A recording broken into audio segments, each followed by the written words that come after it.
राजस्थान कांग्रेस के विधायक दल की बैठक में शामिल होने राजस्थान कांग्रेस प्रभारी सुखजिंदर सिंह रंधावा जयपुर पहुंचे। इस दौरान जयपुर एयरपोर्ट पर पीसीसी चीफ गोविंद सिंह डोटासरा और राजस्थान विधानसभा में नेता प्रतिपक्ष टीकाराम जूली ने रंधावा का स्वागत किया। इससे पहले डोटासरा और जूली मीडिया से मुखातिब हुए और बजट को लेकर भी डोटासरा ने भजनलाल सरकार को पर्ची की सरकार बताते हुए हमला बोला है। लिहाजा डोटासरा और जूली ने आगे क्या कुछ कहा, सुनिए उन्हीं की जुबानी। देखिए, जो लोकसभा चुनाव थे उसमें जो ऐतिहासिक सफलता कांग्रेस पार्टी को मिली है, इंडिया गठबंधन को मिली है, उसमें हमारे प्रभारी जी का बहुत बड़ा रोल है।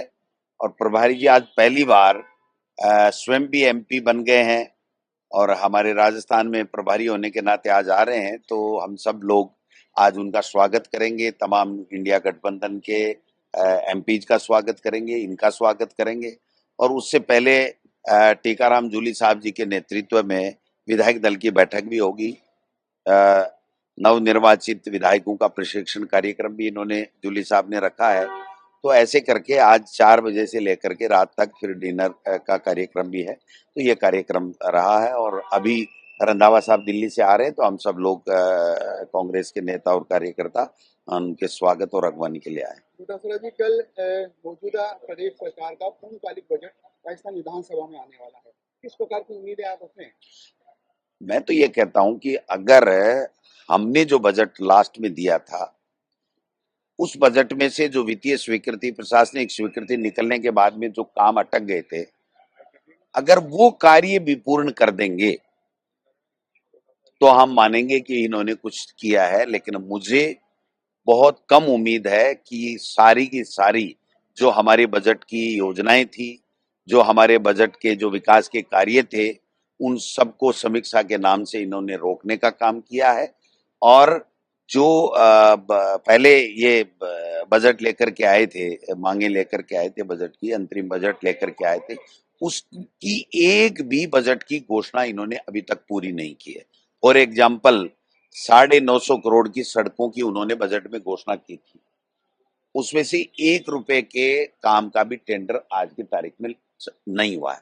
तो ये दिशाहीन सरकार है, पर्ची की सरकार है। दिल्ली से अगर कोई पर्ची आएगी तो वो काम करेंगे, इसके अलावा केवल समीक्षा करेंगे, आपस में लड़ाई झगड़े करेंगे, एक दूसरे की जो है वो जासूसी करेंगे, इसके अलावा कुछ नहीं करेंगे। तो अपने मंत्रियों को ही नहीं संभाल पा रहे हैं।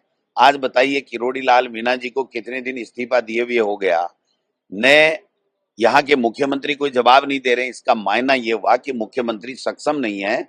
मुख्यमंत्री के पास में दिल्ली से पर्ची आएगी कि इसका इस्तीफा स्वीकार करना है तो वो स्वीकार कर लेंगे, अगर वो पर्ची नहीं आएगी कि नहीं स्वीकार करना है तो ये कहेंगे। अब विधानसभा चल रही है, 2 दिन चल गई, आप बताइए कोई जवाब दे रहा है कि किरोड़ी लाल मीणा इनका वरिष्ठ मंत्री है, इतने सीनियर लीडर है, वो मंत्री हैं या नहीं है? उनका जवाब राज्य मंत्री दे रहा है। किरोड़ी लाल जी बार बार कह रहे हैं मैंने तो बहुत पहले इस्तीफा दे दिया था। तो ये राजस्थान की जनता के साथ में बेईमानी भी है, नाइंसाफी भी है उनके साथ में कि एक इतना सीनियर मंत्री आज से 1 महीने पहले इस्तीफा दे चुका और आज तक मुख्यमंत्री ने कभी नहीं बताया। तो काम कौन कर रहा है उस डिपार्टमेंट का? और मैंने एक देखा था क्वेश्चन, जो उनके भतीजे हैं किरोड़ी लाल जी मीणा के, वो कृषि आयुक्त को एक चिट्ठी लिख रहे हैं कि मेरा काम कर दो। उनके सगे चाचा डॉक्टर किरोड़ी लाल मीणा कृषि मंत्री हैं और उनका भतीजा विधायक महुआ से है, वो चिट्ठी कमिश्नर को लिख रहा है। तो आप समझ सकते हैं कि इस सरकार की क्या दशा है। देखिए, कल के लेके तैयारी पूरी है और सब लोग, हमारे पूरा विधायक दल हमारा मजबूती से लड़ रहा है। और आपने देखा होगा, जब भी सदन चला है, अभी 2 दिन अब चला है, इससे पहले भी चला है, तो पूरे विधायकों ने एकजुट होकर विपक्ष को घेरने का काम किया है।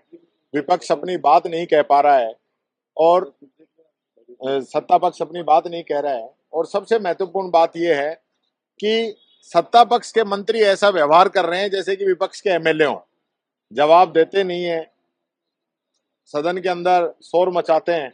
और सदन जो है वो, मैं कहना चाहूंगा, एक जो संवैधानिक रूप से नहीं चल रहा है। राज्यपाल महोदय का अभिभाषण होना था, वो अभिभाषण नहीं हुआ है। अगले दिन भी आपने देखा होगा जिस प्रकार से हल्ला मचा है। मदन दिलावर इनके मंत्री हैं, किस प्रकार की बातें सदन के अंदर कह रहे हैं। और अभी जो बजट लेके आ रहे हैं, बजट जो पिछला जो बजट आया था, जो 8 फरवरी को पढ़ा गया था, उसमें 1% भी काम नहीं हुआ है। तो नया बजट जो लेके आ रहे हैं, इसमें क्या करेंगे ये? मैंने अपनी तरफ से पहल करते हुए कहा था कि अगर अच्छा बजट आता है तो हम इनकी पीठ थपथपाएंगे कि अच्छा बजट लेके आ रहे हैं। लेकिन लगता नहीं है कि इनका विजन कोई नजर आए। राजस्थान के अंदर ग्रोथ कैसे बढ़े, बेरोजगार युवाओं को रोजगार कैसे मिले, इस चीज से मेरे को लगता नहीं इस बजट में कोई इन लोगों को ज्यादा उम्मीदें हैं। ये सिर्फ वही पहले की तरह बोलते ज्यादा हैं, काम करते नहीं है, दिखावे की राजनीति ये लोग कर रहे हैं।